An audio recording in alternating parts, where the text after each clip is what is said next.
Bismillahirrahmanirrahim. Assalamualaikum warahmatullahi wabarakatuh.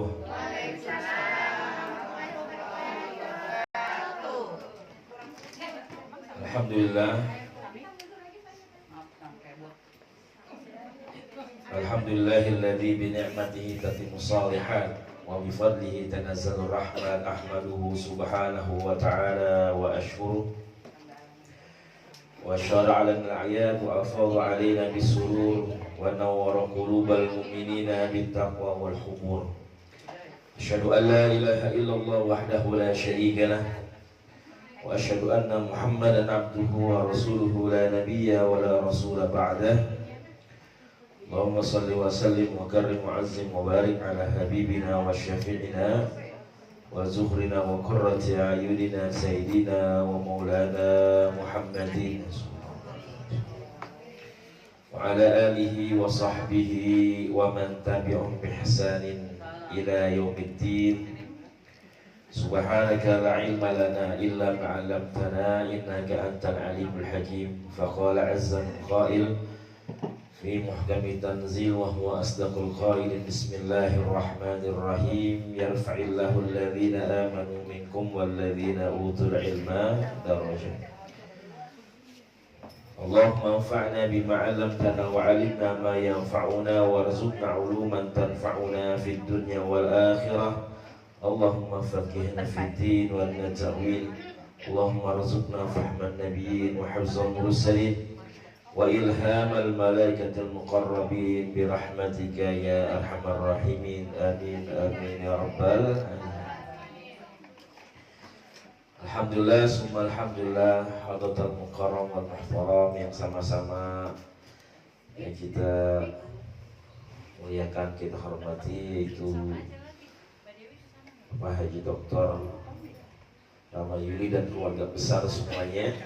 Mudah-mudahan diberikan sehat walafiat, ya, panjang umur senantiasa, Allah mudahkan segala urusannya, Allah berkahkan rezekinya, Allah jaga keluarganya dan senantiasa terus dalam kasih sayang rahmatnya Allah subhanahu wa ta'ala. Amin ya rabbal alamin.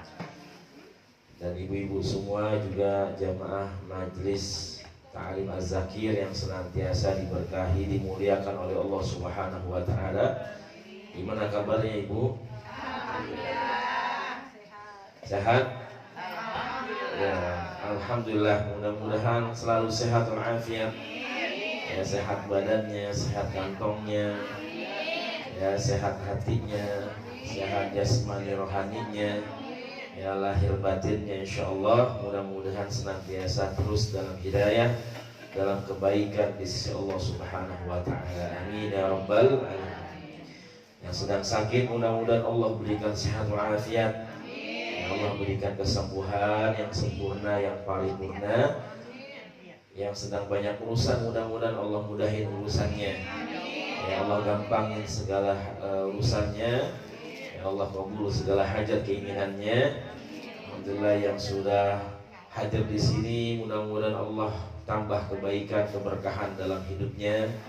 Ya, yang sudah repot berbawaan buat majlis, ya, yang sudah memberikan sedikit dari hartanya berinfak, ya, bersedekah untuk majlis, mudah-mudahan Allah ganti, Allah berikan, ya, Allah tambah rezekinya, Allah tambah banyak keberkahan di dalam rezeki dan keluarganya. Amin ya rabbal alamin.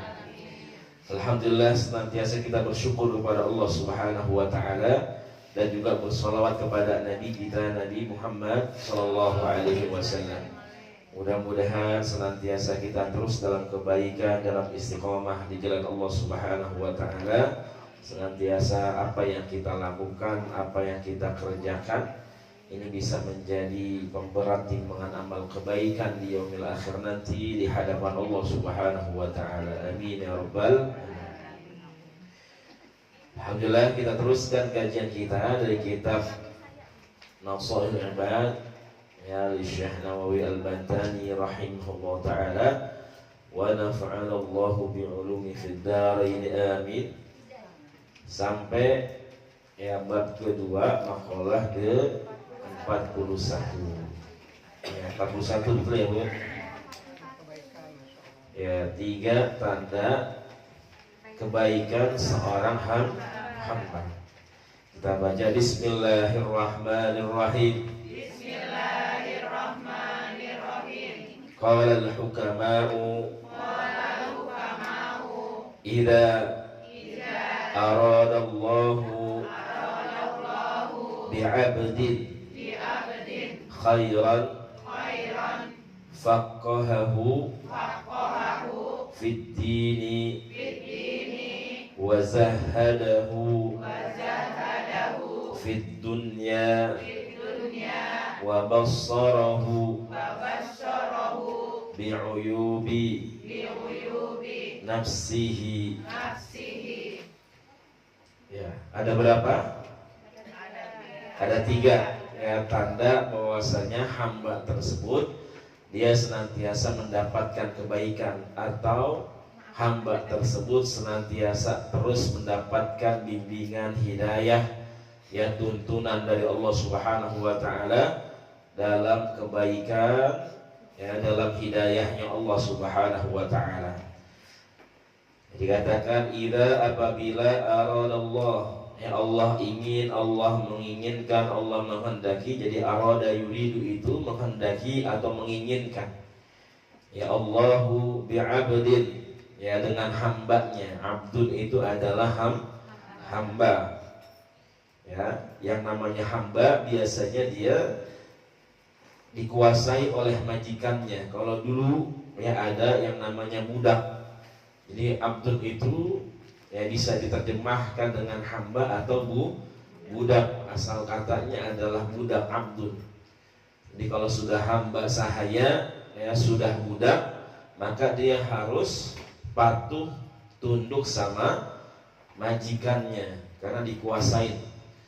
Ya, di zaman Rasulullah SAW itu yang namanya budak itu diperjualbelikan, ya bahkan diwariskan. Ya, jadi dalam kuasa majikannya, dalam kuasa yang punya. Makanya para sahabat diperintahkan oleh Rasulullah SAW mereka untuk berlomba-lomba memerdekakan budak. Ya, dimotivasi oleh Rasulullah SAW ya untuk bagaimana para sahabat ini mereka bisa membebaskan budak. Nah, ini adalah bagaimana yang namanya Islam ini perhatian dengan nilai-nilai kemanusiaan. Ya, Islam ini gak sembarangan, tidak menelantarkan, tidak membiarkan hak-hak kemanusiaan, nilai-nilai kemanusiaan diinjak-injak. Tapi bagaimana Rasulullah mengajarkan untuk menjunjung tinggi, untuk menghormati, ya untuk menghargai nilai-nilai kemanusiaan. Nah, makanya hamba ini disebut dengan abdun. Nah, kita semua adalah hambanya Allah, ya. Maka kita harus tunduk patuh sama Allah yang punya kita, yang memiliki kita. Ya, kalau Allah mau mengatur hidup kita ya nggak apa-apa, karena Allah yang punya hidup kita. Ya, kebanyakan orang nggak mau diatur sama Allah. Ya. Dia nggak mau ikut aturan Allah. Ya, maka hakikat kita semua adalah seorang hambanya Allah Subhanahu wa ta'ala. Ya. Jadi beberapa kemarin itu saya ngeliat video, ngeliat gambar ada orang yang hidupnya itu, dirinya itu sampai dibikin menyerupai kucing. Jadi manusia, kemudian dia operasi, dia permak itu mukanya semuanya. Itu gimana wajahnya bisa menyerupai kucing. Jadi ada taringnya, ada cakarnya, kemudian dia kayak macan begitu. Nauzubillah wa ni'udzubillah. Tapi apa akhir hidupnya? Ya, di akhir hidupnya dia hanyalah seorang manusia yang nggak bisa apa-apa, sakit, kemudian badannya jadi kurus, jadi nauzubillah, bukan seperti manusia. Nah itu, jadi hakikat kita hanyalah seorang hamba. Ya, kita nggak bisa ngapa-ngapain kecuali semuanya Allah berikan. Ya, Allah hidupkan kita, Allah kasih makan kita, Allah kasih rizki kepada kita. Makanya Allah ya ini ya menuntut kita Jadi kalau Allah berikan kita dalam kebaikan, berarti Allah menginginkan kita terus dalam kebaikan di sisi Allah Subhanahu wa taala. Caranya dengan apa atau cirinya dengan apa? Yang pertama, ya, faqahahu fiddin. Jadi khairan itu adalah kebaikan. Jadi kalau ada hamba ya senantiasa ingin ya selalu di dalam kebaikan, ya, atau Allah membiarkan dia dalam kebaikan, maka ciri yang pertama adalah faqahahu fiddin. Allah ini menuntun dia, ya, senantiasa membimbing dia, ya, senantiasa dalam memahami, dalam mengkaji, dalam belajar ilmu agama. Alhamdulillah. Makanya kalau ibu alhamdulillah bisa kemari, berarti Allah menuntun kita. Ya, Allah menginginkan kita terus dalam kebaikan, dalam istiqomah, dalam hidayahnya Allah Subhanahu wa ta'ala, ya. Jadi bukan sembarangan, ya, orang yang bisa kemari adalah orang-orang yang punya kekuatan keimanan yang luar biasa, ya, orang-orang yang senantiasa terus dalam bimbingan Allah Subhanahu wa ta'ala. Ya, tentunya kita kemari itu dengan yang namanya usaha, ya, kemauan. Ya, Allah kasih sehat, alhamdulillah Allah kasih kemauan. Ya, Allah kasih kekuatan buat hadir di majelis ilmu. Ya, walaupun kita ngajinya bukan hanya saja di sini, silahkan ngaji di mana saja. Yang penting jangan sampai kita tinggalkan yang namanya majelis ilmu. Ya, alhamdulillah. Ada orang sehat tapi nggak dikasih kemauan, ya, nggak ada niat, nggak ada keinginan untuk hadir di majelis ilmu. Ya, badannya sehat, semuanya sehat, tapi diajak majelis ilmu atau tahu di satu majelis ilmu, ya, dia nggak tergugah hatinya, ya, dia nggak tertarik untuk duduk di majelis ilmu. Ya, ada orang pengen datang majelis ilmu, cuman Allah nggak kasih nikmat sehat walafiat, ya, atau Allah sibukkan dengan dunia, ya, pokoknya nggak sempet, ya, urusannya dia bilang banyak, kerjaannya banyak. Oh, nggak sempet, aneh mah ba'da maghrib, ya, urusan aneh banyak, kerjaan aneh banyak. Ya, emang dikata orang yang duduk di majelis ilmu nggak punya kerjaan kali. Ya, emang dia kata orang yang duduk di majelis ilmu ini nggak punya kegiatan. Kita nyempetin, ya, urusan kita banyak, ya, kerjaan kita banyak, tapi kita mendahulukan, ya, karena ini yang bisa menyelamatkan kita di yaumil akhir nanti di hadapan Allah Subhanahu wa ta'ala. Amin ya rabbal.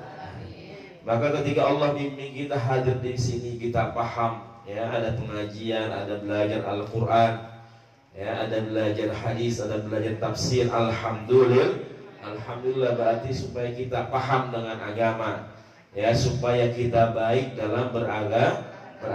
Alhamdulillah bukan hanya saja agama, tapi bagaimana muamalah, ya, interaksi kita dengan tetangga kita, sahabat kita. Alhamdulillah.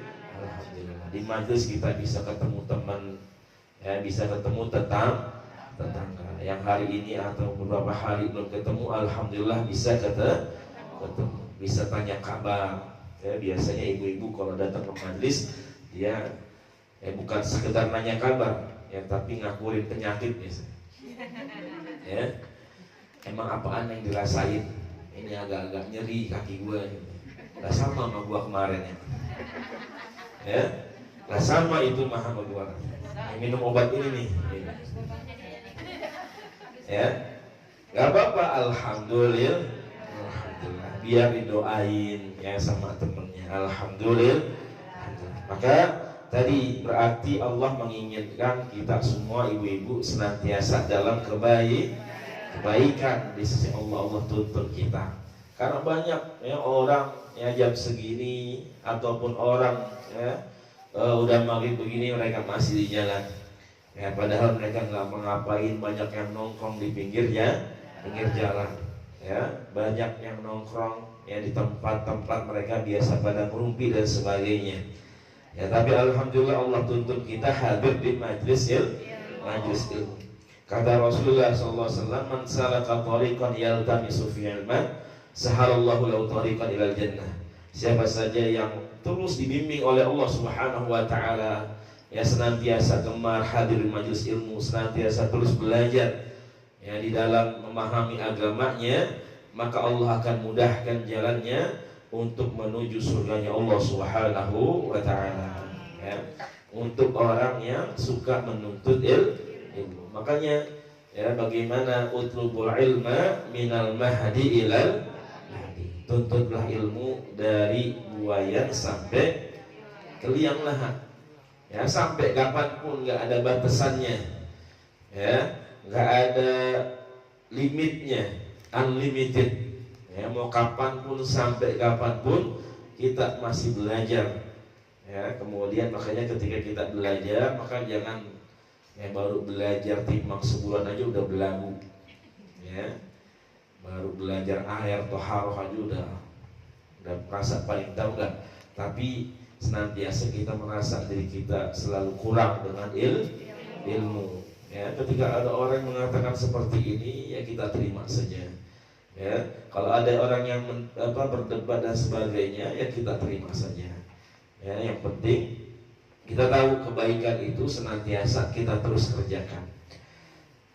Nah ini, ya yang pertama apa Bu? Faqahahu fiddin. Ya, jadi faqih. Jadi ada ilmu namanya ilmu fikih. Nah artinya faqahahu itu bukan sekedar tahu, tapi dia paham. Makanya fikih itu bukan sekedar ibu tahu, tapi ibu paham kemudian dikerjakan. Ya, bagaimana tata cara wudu, ibu paham, bukan sekedar tahu usap tangan, ya tahu usap kaki, ya, tapi nggak dikerjain. Ya, kalau timbang ketika wudu dia cuma efek-efek doang, ya, kakinya cuma diapain tuh? Ya digituin doang, ya disiram tapi nggak dibasuh. Nah itu yang namanya fikih, itu dia harus paham. Artinya paham dia bisa ngerjain. Ketika dia paham dia bakal ngerjain. Ya, bagaimana sholatnya, ya bagaimana puasanya, dia paham tata cara puasa, sehingga puasanya itu nggak asal-asalan. Ya, makanya kita kudu ngaji. Ya, karena yang begini-begini ibu nggak bakal dapetin. Ya, walaupun ibu sekolah, kita semua sekolah, itu nggak bisa ngedapetin yang lengkap. Ya, kita belajar di sekolah, paling belajarnya ya segitu-gitu aja, ya ala kadarnya. Tapi kalau kita di majelis ilmu, ya alhamdulillah kalau ada pengajian fikih, ya ada tafsirnya, ada hadisnya, ya alhamdulillah. Jadi kita bisa lebih tahu, ya bisa lebih paham. Nah, makanya kalimatnya di sini faqihu, ya faqaha, yufaqihu. Jadi Allah pahamkan, ya supaya kita bisa paham yang namanya agama. Nah ini yang didoain ya oleh Rasulullah SAW kepada Abdullah ibnu Abbas, ya sepupu, ya dan juga sahabat Rasulullah SAW. Jadi Abdullah ini adalah anak pamannya Rasulullah SAW yang bernama Abbas. Ya Abbas. Jadi paman Rasul itu yang baik itu dua, ya Abu Thalib sama Abbas. Yang lain itu jahat semua, ada Abu Jahal, ada Abu Lahab, ya dan sebagainya. Nah ini Abbas ini adalah ayah dari Abdullah, makanya namanya adalah Abdullah bin Abbas. Nah ini ibunya ya, atau bibinya Rasulullah SAW minta kepada Rasulullah SAW ya untuk didoain. Ya, makanya boleh bapak ibu, ibu semua datang ke ustadz, ya datang ke orang alim, minta doain anaknya. Ya, karena dulu ibunya Abdullah bin Abbas ini datang kepada Rasulullah SAW minta didoain supaya anaknya ini paham agama, pinter beragama. Ya, maka didoain oleh Rasul, Allahumma faqihu fiddin wa 'allimhu at-ta'wil. Hafal? Hafal, coba diulangin.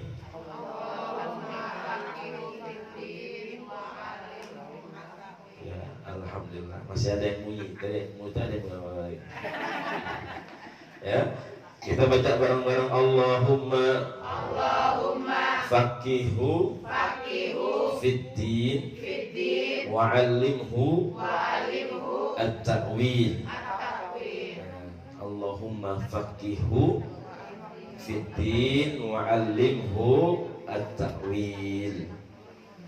Nah itu, nanti ibu doain anaknya ya sambil dielus kepalanya ya, bisikin di kuping kanannya. Habis sholat ya, habis sholat doain ya, ajak sholat bareng. Kalau lagi di rumah ajak anaknya sholat bareng ya, biar berjamaah. Nah habis jamaah doain tuh ya, usap kepalanya atau bisikin di kuping kanannya, doain sambil dicium kening. Insyaallah ya, dia bakal jadi anak yang soleh dan soleh. Karena ini doanya Rasulullah Shallallahu Alaihi Wasallam. Ya Allah, ya Allahumma faqihu ya, jadikan dia orang yang paham ya, mengerti, paham fiddin ya, di dalam agama. Wa alimhu, dan ajarkan dia ya, alimhu, ajarkan dia at-ta'wil, penafsiran dalam Al-Quran, dalam menafsirkan Al-Quran. Makanya beliau menjadi orang yang alim ya, orang yang menafsirkan Al-Quran ya. Wa alimhu at-ta'wil. Sudah hafal? Sudah dihafal?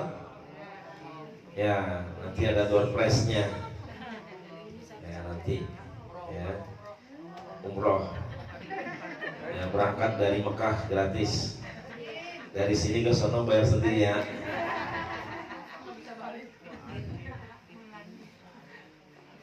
Yang pertama faqihu fiddin, yang kedua wazahadahu fid dunya ya, wazahadahu fid dunya, dia zuhud ya dengan kehidupan dunia. Ini zuhud lagi, masih ingat zuhud? Ya, meninggalkan kesenangan dunia ya, yang melalaikan ya, yang menjauhkan. Jadi kalau dunianya adalah kebaikan, maka jangan ditinggalkan. Alhamdulillah punya harta, punya kerjaan, digunakan untuk kebaikan. Jangan mentang-mentang zuhud gak mau kerja ya, gak mau nikah ya, sayang-sayang kan. Karena dulu Rasulullah punya sahabat begitu, nggak mau kerja, nggak mau tidur, nggak mau makan, nggak mau nikah, diomelin sama Rasulullah Shallallahu Alaihi Wasallam. Karena yang namanya diri kita itu punya hak, ya, tidur itu hak, ya, badan kita, nikah juga adalah hak badan kita, makan juga adalah hak badan kita. Dan kalau kita makan, kita tidur, kita niatin buat gampang ibadah, maka makan kita jadi ibadah ya, tidur kita jadi ibadah, nikah kita jadi ibadah. Alhamdulillah ya. Makanya tadi jangan sampai kita melupakan ya, kenikmatan ya, kehidupan yang sesungguhnya nanti di akhirat ya. Tadi dengan ya, kita lalai, wa mal hayatud dunya illa mata'ul. Tidakkah dunia ini hanyalah kenikmatan yang melalaikan ya, kenikmatan ya, yang membuaikan ya. Jangan sampai kita ngejar-ngejar harta sampai sebegitunya dengan harta ya. Dikatakan oleh Al-Imam Athaillah Sekandari yang beliau mengatakan, ijtihaduka fima dumina laka wa ikhtisaruka ala ma tuliba minka dalilun ala intimasil basirah alaika ya. Kalau kita ijtihad, kita sungguh-sungguh ya terhadap sesuatu yang sudah dijamin sama Allah, kemudian kita lalai, kita males-malesan terhadap sesuatu yang belum dijamin sama Allah, yang diperintahkan sama Allah kemudian belum dijamin sama Allah Subhanahu wa ta'ala, maka itu tanda bahwasanya mata hati kita telah mati. Maksudnya gimana Ustaz? Jadi kalau kita semangat nyari harta, nyari duit, nyari rezeki, yang namanya rezeki, yang namanya duit udah dijamin atau belum? Udah dijamin apa belum, Bu? Udah ada takarannya belum? Udah. Yang namanya rizki, yang namanya duit mah udah ada takarannya. Ibu mau berangkat dari sebelum beduk subuh, ya sampai ketemu subuh lagi. Kalau hari itu memang dapatnya cuma timbang 100.000, ya 100.000. Ya. Kalau cuma timbang 50.000, Allah tetapin hari itu 50.000, ya 50.000. Kalau ibu cuma kerja misalkan dari pagi sampai zuhur, ya alhamdulillah laku sampai 500.000, ya 500.000 dagangannya, alhamdulillah. Ada orang yang laku dagangannya dari pagi, ya biasa bubur ayam tuh, ya jam 10 udah habis, alhamdulillah. Ada orang juga yang dagang juga tapi nggak sampai seperti itu, nggak sampai habis, harus nunggu zuhur dulu, bahkan zuhur belum habis. Yang udah ditakerin begitu. Ya, kalau orang yang kalau ukurannya, ya orang yang mencari harta itu gara-gara dia berapa lama dia nyari harta, maka dia akan mendapatkan harta yang banyak. Ya, maka yang paling banyak tadi orang yang keluar sebelum subuh, kemudian dia pulang sebelum subuh lagi. Ya, jadi takarannya kalau ada, ya misalkan ukuran orang bisa mendapatkan harta yang banyak itu, yaitu lama waktu dia bekerja. Ya, orang yang kerja dari sebelum subuh sampai ketemu subuh lagi, berarti dia adalah orang yang paling banyak mendapatkan harta. Ya. Tapi ukurannya bukan itu, karena yang namanya harta itu, duit itu, ya rezeki itu sudah ditetapkan oleh Allah Subhanahu wa taala. Ya. Kalau urusan, ya tadi yang paling banyak, ya misalkan yang paling banyak kerjaannya atau yang paling banyak masa kerjanya, waktu kerjanya, ya yang namanya misalkan ya warung Madura tuh, warung Madura kan nggak pernah tutup dia. Ya, kalau misalkan ukurannya, ya siapa yang paling lama kerjanya, paling lama bukanya, warung Madura paling banyak pendapatannya. Ya, karena dia orang tutup. Ya, dia nggak pernah tutup, tutupnya nanti hari kiamat ya. Itu juga setengah hari katanya. Ya, dia mah nggak pernah tutup. Tapi yang namanya warung Madura ya begitu-gitu aja. Walaupun dia buka ya setiap hari 24 jam, ya timbang begitu aja, nggak berubah gitu. Nggak jadi perusahaan warung Madura, nggak. Ya, tapi yang namanya harta rezeki itu sudah ditentukan. Tapi kita ya itu ya sampai ninggalin sholat, ya sampai nggak mau ngaji, ya sibuk dengan kerjaan, ya dan sebagainya. Tapi ketika disuruh sholat, ya suruh ngaji, ya yang urusannya ini belum ada jaminan nih kita dapat surga apa dapat neraka. Ini amalan ibadah kita ini udah diterima atau belum nih sama Allah. Tapi kita santai-santai baik, ya kita nggak semangat, ya kita nggak mau belajar dan sebagainya. Nah itu. Jadi kita malah semangatnya sesuatu yang sudah dijamin sama Allah, yaitu rezeki.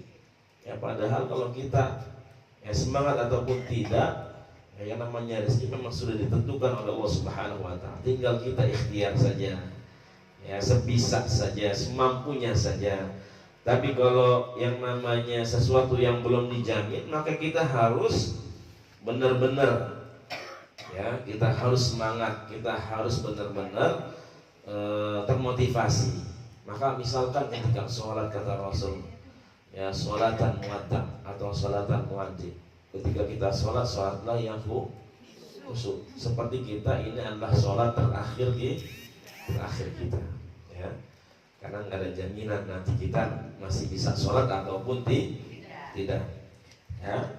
Kemudian i'mal li dunyaka ka'annaka ta'ishu abada wa'mal li akhiratika ka'annaka tamutu qala. Makanya Rasul mengatakan kalau urusan dunia ya kerjakan ya semampu kita, sebisa kita.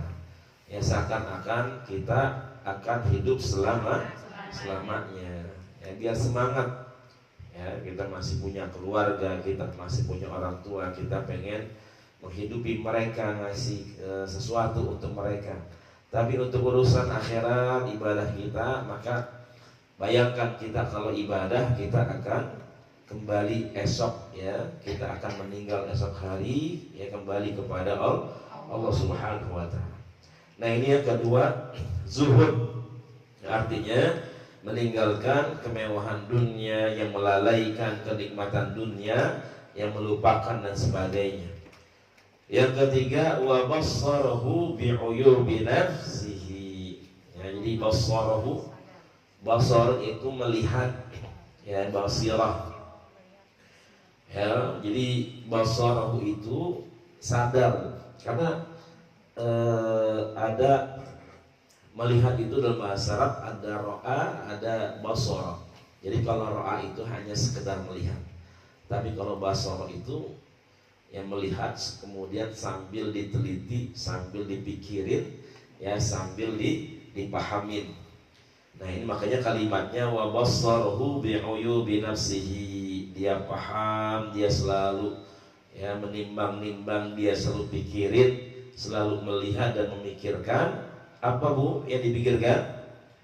Uyubi nafsihi, yaitu aib-aib dirinya sendiri, ya, kekurangan dirinya sendiri. Jangan sibuk yang melihat aib orang lain, ya, sibuk ngurusin orang lain, ya.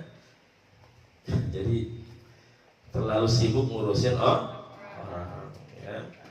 Jadi kalau dia ngapa-ngapain diurusin, ya, tapi urusan anaknya nggak mau diurusin, ya, bayar sekolahnya. Kalau mau ngurusin orang sekalian ngurusin bayaran sekolah anaknya, ya, sekalian urusin bayaran, ya, kontrakannya, makannya, ya. Jangan ngurusin jelek-jeleknya doang, ya Bu, ya. Nah, itu, ya, ada nggak yang begitu? Ya, insya Allah nggak ada di sini, ya. Nggak ada, dikit, nggak ada tuh. Oh, banyak.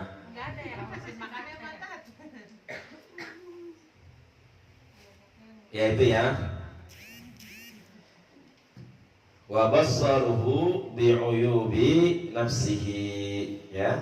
Kita terlalu sibuk dengan aib orang lain. Peribahasanya apa Bu? Enggak, peribahasanya apa? Semut. Apa?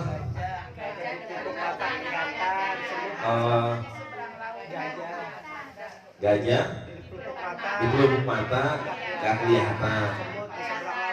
Ya, semut di seberang laut kelihatan. Nah, itu, ya. Jadi gajah yang segitu besarnya di pelupuk mata enggak ada. Itu kita, ya. Kemudian semut yang begitu kecilnya di seberang lautan bisa kelihatan. Ya Allah, ya. Jangan sampai, ya, kita ngurusin orang lain, ya, kita sibuk ngurusin orang lain, cuman kita nggak sadar bagaimana kekurangan, ya, diri kita semua, ya. Yang ada harusnya kita sibuk yang ngurusin diri kita, kekurangan kita masih banyak, ya. Makanya jangan sampai kita, ya, memfitnah, ya, menjelek-jelekan orang lain, yang menggunjing orang lain, ya. Kalau kita diomongin, Ibu mau nggak? Ibu kalau diomongin orang mau nggak? Ngomongin jeleknya, mau nggak? Ada orang nih ngomongin kita nih, ya. Yang namanya manusia memang nggak pernah lepas dari lisan manusia. Jangankan kita buruk, baik aja kita masih diomongin sama orang. Ya, kebaikan kita aja masih diomongin sama orang. Belagu banget dia bagi-bagi seragam olahraga katanya. Gaya banget. Ya, padahal kita baik, ya. Ya, dia ngapain ngurusin kita? Ya. Nah, kita baik aja masih diomongin, apalagi dia nemuin keburukan gimana kalau nemuin keburukan kita pandemen dia. Ya, paling dulu, ya. Jadi sekecil apapun keburukan kita nggak lepas dari lisan manusia. Ya, makanya kalau kita nggak mau diomongin orang, maka kita jangan ngomongin orang. Ya, kalau kita nggak mau jelek-jelekin orang, maka kita jangan jelekin orang. Nah begitulah ya, kita tempatkan orang lain itu di dalam diri kita. Kita mau nggak digituin, maka kita jangan gituin orang. Nah ini jangan sampai ya uyuk-uyuk ya apa aib-aib kita semua ini ya nggak kelihatan dalam diri kita. Yang terlihat adalah aibnya orang lain. Auzubillah waliyauzubillah. Nah ini tiga tanda kebaikan. Ya kalau kita senantiasa dalam kebaikan di sisi Allah Subhanahu wa taala, Allah bimbing kita senantiasa di dalam memahami agama, memperbaiki diri, ya menambah wawasan, ya perihal dalam ibadah juga. Yang kedua, ya kita tidak terlena, tidak terlalaikan dengan dunia. Ya jadikan dunia hanya sebatasnya saja. Ya. Alhamdulillah kalau dapat rezeki, alhamdulillah baik banyak ataupun sedikit, alhamdulillah dapat warisan segini, alhamdulillah yang penting udah sesuai dengan syariat Islam, biar dikit juga yang penting berkah. Jangan kita ngaruh-ngaruh bagian orang. Ya, gara-gara kita dapat dikit kita ngaruh-ngaruh, kita pengenin, ya kita ngurusin bagian orang, jangan. Ya, artinya tuh kita nggak zuhud tuh di dunia. Ya kita masih jadi budaknya dunia. Ya yang namanya warisan, yang namanya harta nggak bakal dibawa mati. Ya tetap ya kita biasa aja. Ya kalau emang mau diambil, ambil dah. Ya biar nanti Allah kasih gantinya. Amin ya rabbal alamin. Ya yang penting mah kita baik aja sama orang. Ya Bu ya. Yang ketiga, ya kita senantiasa melihat ya aib diri kita. Ya.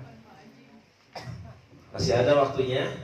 Insyaallah masih ada ya. Kita bahas yang ke 42, 3 perkara dunia yang disenangi Rasulullah SAW, kemudian para sahabat dan malaikat Jibril. Ya, Bismillahirrahmanirrahim.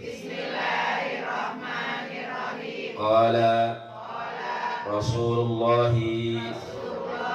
sallallahu alaihi wasallam hubbiba ilayya min dunyakum salasun at-tibu wan nisa'u wa ju'iltu qurratu aini fis salati.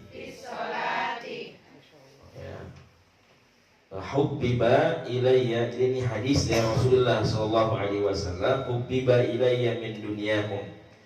Ya 3 perkara dari kenikmatan dunia yang diberikan kepada ya Rasulullah sallallahu alaihi wasallam. Yang pertama adalah atibu wangian. Yang kedua adalah an-nisa'u yaitu perempuan. Kemudian waju'iltu qurratu aini fis salati. Ya, Allah berikan yang namanya ketenangan hati di dalam salat. Ya. Boleh dibaca? Ya, silakan. Saat itu Rasulullah Shallallahu Alaihi Wasallam sedang duduk bersama para sahabat. Abu Bakar As-Siddiq radhiyallahu anhu ta'ala lalu berkata, "Engkau benar wahai Rasulullah, aku pun menyukai 3 hal, yaitu melihat wajahmu, menafkahkan hartaku sesuai perintahmu, dan putriku yang kini menjadi istrimu." Lantas Umar bin Khattab radhiyallahu anhu ta'ala berkata, "Engkau pun benar wahai Abu Bakar, aku pun senang dengan 3 hal lainnya, yaitu mengajak kebaikan atau amar ma'ruf, mencegah kemungkaran atau nahi mungkar, dan berpakaian sederhana." Utsman bin Affan radhiyallahu anhu ta'ala pun menyambung, engkau benar wahai Umar, aku pun menyukai 3 hal, yaitu membuat kenyang orang lapar, memberi pakaian orang yang telanjang, dan membaca Al-Quran. Tidak ketinggalan Ali bin Abi Thalib radhiyallahu anhu ta'ala pun ikut angkat bicara, engkau benar wahai Utsman, aku pun menyukai 3 hal, yaitu melayani tamu, berpuasa di musim panas, dan menghunus musuh dengan pedang. Di saat mereka sedang berbincang-bincang seperti itu, tiba-tiba datang Jibril alaihissalam dan berkata kepada Nabi Shallallahu alaihi wasallam, mendengar percakapan kalian, Allah Subhanahu wa taala mengutusku dan memerintahkan kepadamu wahai Rasulullah untuk bertanya tentang apa yang aku cintai jika aku menjadi penduduk bumi. Rasulullah Shallallahu alaihi wasallam pun bertanya, apakah yang engkau sukai wahai Jibril jika engkau menjadi penduduk bumi? Jibril alaihissalam menjawab, memberi petunjuk orang-orang yang sesat, menemani orang-orang yang taat kepada Allah, dan menolong keluarga yang fakir. Selanjutnya Jibril alaihissalam berkata, Allah mencintai 3 hal pada diri hambanya, yaitu upaya kuat hamba melaksanakan ketaatan, tangisan hamba menyesali maksiat yang dilakukan, dan kesabaran hamba menghadapi kefakiran. Nah itu subhanallah. Jadi yang pertama itu yang dicintai oleh Rasulullah Shallallahu Alaihi Wasallam.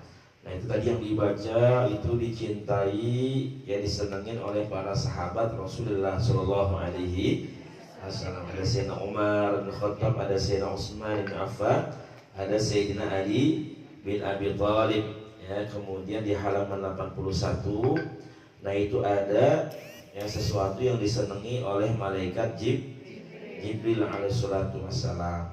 Ya, nah intinya ini yang pertama tadi yang dijelaskan disampaikan oleh Rasulullah Shallallahu Alaihi Wasallam.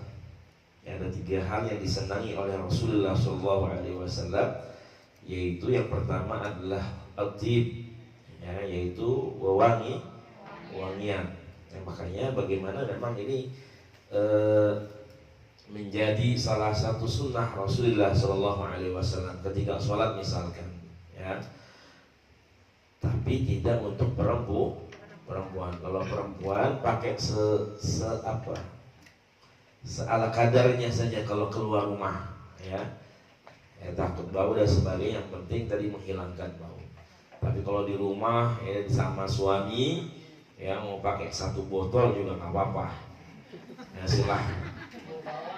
Ya, nah itu masalahnya. Kalau kondangan orangnya nggak ada, wangiannya masih ada. Ya Bu. Kalau di rumah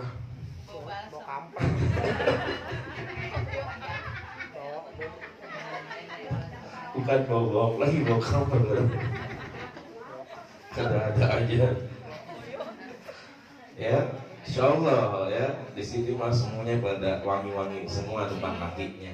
Ya, asal jangan depan kaki orang aja.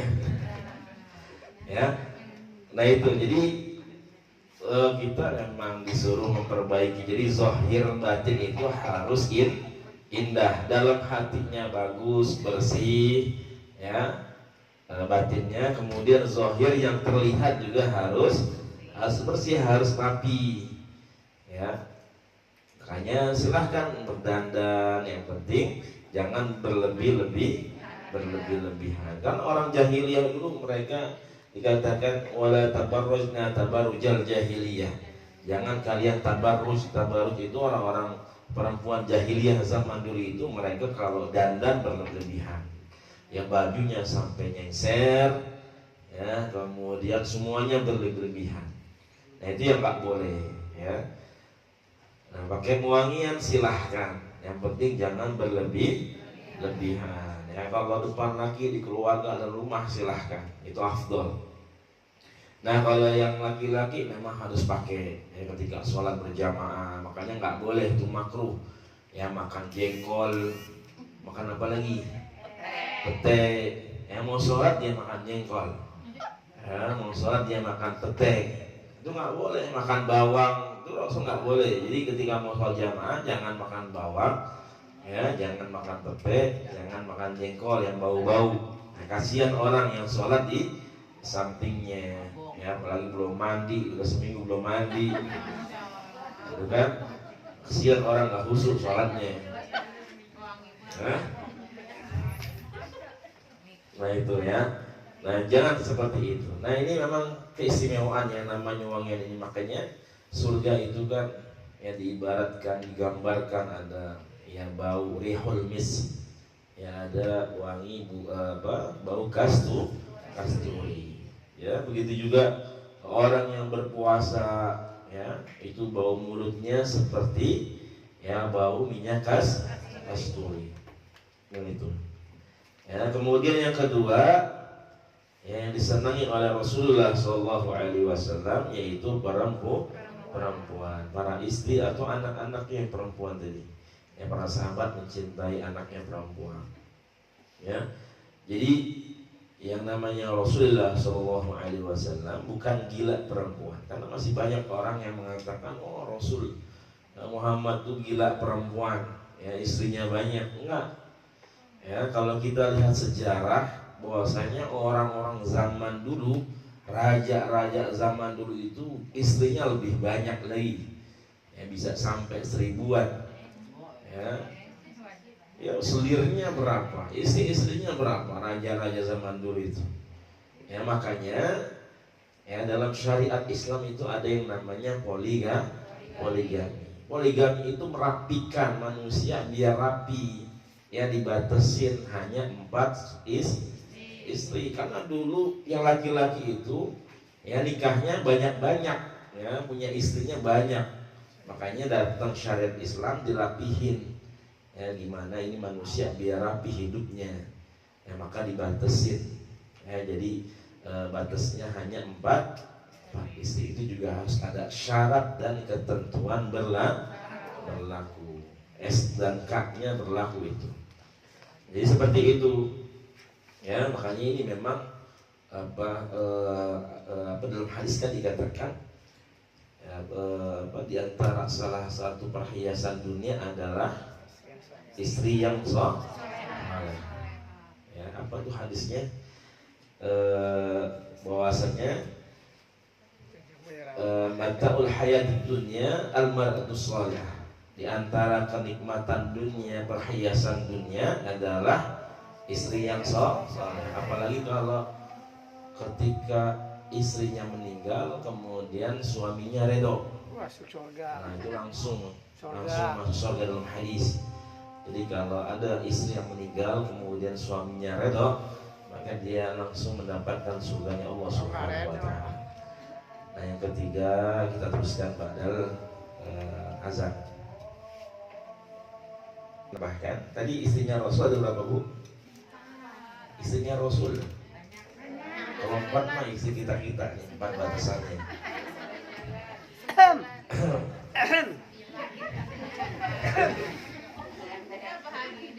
Kode.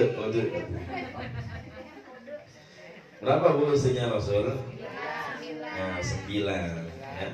Nah itu hanya boleh 9 itu hanya Rasulullah Shallallahu Alaihi Wasallam. Yang hanya dari dari yang masih muda, yang masih perawan adalah ya Sayyidah Aisyah. Yang lainnya semua adalah janda yang meninggal oleh para sahabat yang ikut berperang bersama Rasulullah Shallallahu Alaihi Wasallam.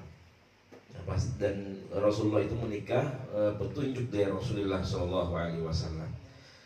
Nah itu artinya bukan kemauan Rasulullah Shallallahu Alaihi Wasallam, tapi memang diperintahkan oleh Allah Subhanahu Wa Taala. Karena semua yang dilakukan, yang dikatakan oleh Rasul adalah wahyu, firman, perintah dari Allah Subhanahu Wa Taala. Makanya itu istri Rasulullah ketika Rasulullah meninggal nggak ada yang boleh dinikahi oleh para sahabatnya Rasulullah Shallallahu Alaihi Wasallam. Ya, jadi janda bekas Rasulullah SAW itu nggak boleh dinikahi oleh para sahabatnya Rasulullah Shallallahu Alaihi Wasallam. Artinya istri-istri Rasulullah itu nggak boleh nikah lagi ketika Rasulullah sudah meninggal. Karena itu memang perintah dari Allah Subhanahu Wa Taala, nggak boleh dilanggar. Ya karena untuk memuliakan yang namanya kalau kita bisa panggil ya Dalam istilah kita adalah ummahatul mukminat.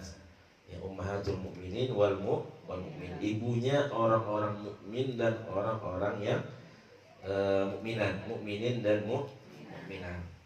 Ya, makanya kita memanggilnya ummul mukminin, ya ibunya orang-orang mukmin dan mukminat.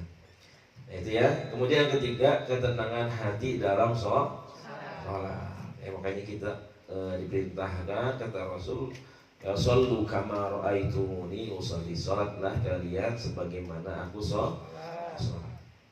Supaya kita bisa mendapatkan ketenangan hati ya dalam sholat kita, karena memang ketenangan hati ini lagi-lagi termasuk dari ya keutamaan ya ciri dari salahnya Rasulullah SAW.